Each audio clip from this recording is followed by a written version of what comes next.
You're sitting in a room where everyone seems emotionally invested in the same thing, the score on a screen, the tension in the final minutes, the collective reactions rising and falling together, and you notice that none of it really reaches you. You understand what's happening, you can follow the rules, but inside there's a quiet distance, maybe even a sense of mild confusion about why this matters so much to everyone else. You might smile politely, check your phone, or simply wait for the moment to pass, and at some point you may wonder, softly and without drama, why you never felt that pull towards sports the way others seem to, why the excitement never quite landed, and whether that says something unusual about you.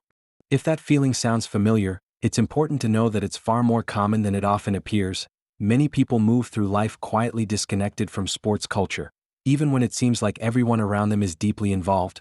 This isn't a sign of emotional coldness, lack of passion, or difficulty bonding with others. It's simply a different way attention and meaning are organized in the mind. Some people find their sense of excitement, connection, or curiosity in places that aren't centered around competition or teams, and that difference doesn't need fixing or justification. It doesn't mean you're missing something essential. It means your inner world responds to different signals, and if you've ever felt pressure to pretend interest or questioned yourself for not sharing the same enthusiasm, that self-doubt is understandable, but unnecessary. This experience fits within a wide range of normal human preferences, and you're not alone in it. If this way of observing the world resonates with you, you're very welcome to stay here to subscribe and explore these quiet psychological patterns together. And if you'd like to support calm, thoughtful content like this, a simple like helps more than you might think.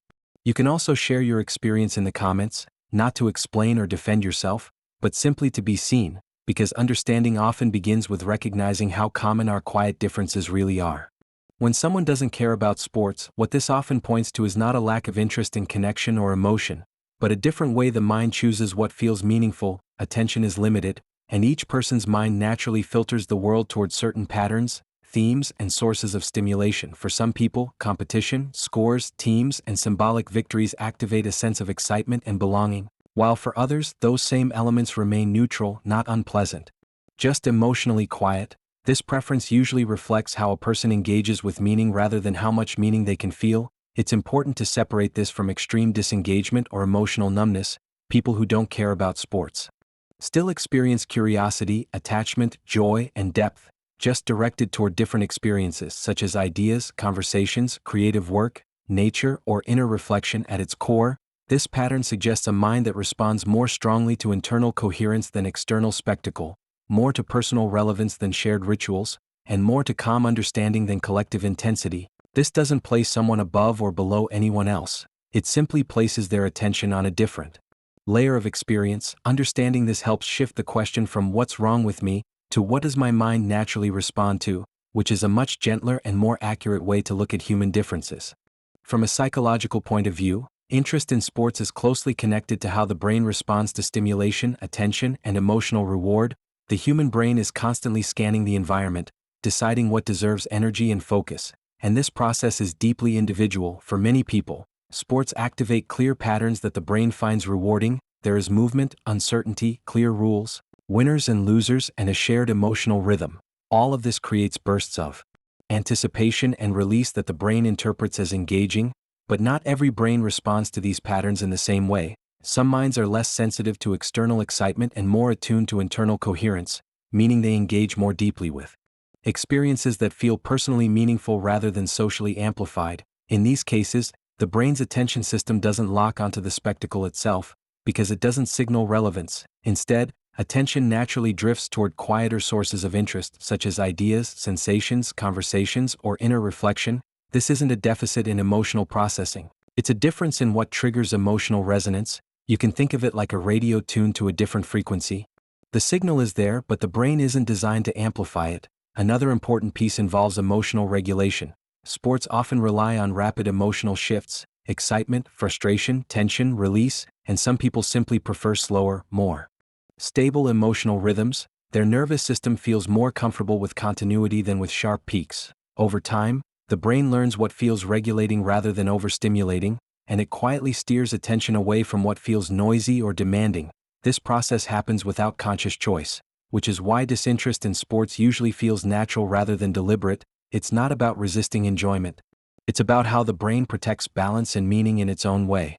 This difference in how attention and emotion are directed often shows up in small, ordinary moments.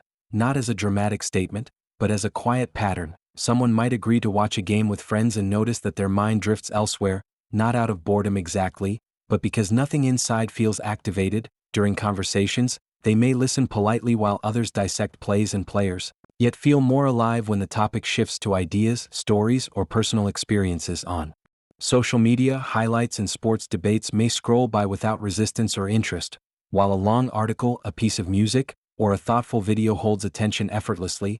Weekends might look different too, where some people plan around matches, others naturally structure their time around solitude, creative work, walks, or slow rituals that don't rely on collective excitement.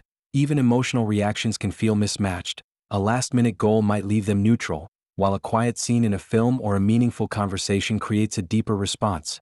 None of this feels like a decision, it feels like following an internal current. These everyday moments are often subtle, and because they don't match dominant cultural rhythms, people may rarely talk about them, yet they quietly shape how someone moves through the world, choosing environments that feel regulating rather than overwhelming, and connections that feel genuine rather than performative. When this experience is viewed through a psychological lens, its meaning begins to soften. Not caring about sports stops looking like an absence and starts looking like a preference, a quiet orientation toward forms of meaning that don't depend on volume, speed, or collective intensity. The mind isn't rejecting connection, it's selecting a different doorway into it, one that feels more stable, personal, and internally coherent. This reframing allows the experience to be understood without comparison, without measuring oneself against louder cultural signals. Instead of asking why excitement doesn't appear where others expect it to, the question gently shifts toward noticing where attention naturally settles and stays. Many people with this pattern experience depth not through shared spectacle, but through sustained presence, thoughtful observation, and subtle emotional resonance. Their engagement tends to grow slowly and remain steady, rather than spiking and disappearing. Seen this way, disinterest in sports reflects a nervous system that values continuity over intensity and meaning over stimulation. It explains why certain environments feel draining while quieter ones feel nourishing, and why enjoyment often emerges in places that don't ask for performance or emotional synchronization. This understanding doesn't redefine the person, it simply removes the pressure to mislabel their inner rhythm, allowing it to exist without defense or apology. When the experience is reframed this way, it becomes easier to recognize it as one valid variation among many, a reminder that human attention was never meant to move in a single direction, but to follow many different paths toward understanding and connection. You might return to that familiar moment again, sitting quietly while excitement moves around you, the noise rising and falling, the screen glowing, and nothing inside asking you to join. And perhaps now it feels a little less confusing, not because anything changed, but because the experience has a place, a context, a reason that doesn't judge it. Some minds move toward intensity and shared rhythm, others toward stillness and private meaning. Neither is incomplete, they are simply tuned differently, and when you stop asking yourself to match the room, there's often a subtle relief, a permission to stay where your attention naturally rests. If these quiet patterns of the mind feel familiar to you, you're always welcome to continue exploring them here by subscribing. And if this video felt calming or clarifying in some small way, liking it helps support spaces like this. You can also share in the comments how this experience shows up in your own life, not to explain yourself, just to notice it, because sometimes understanding isn't about becoming someone else, it's about finally recognizing yourself in the quiet moments you've always had.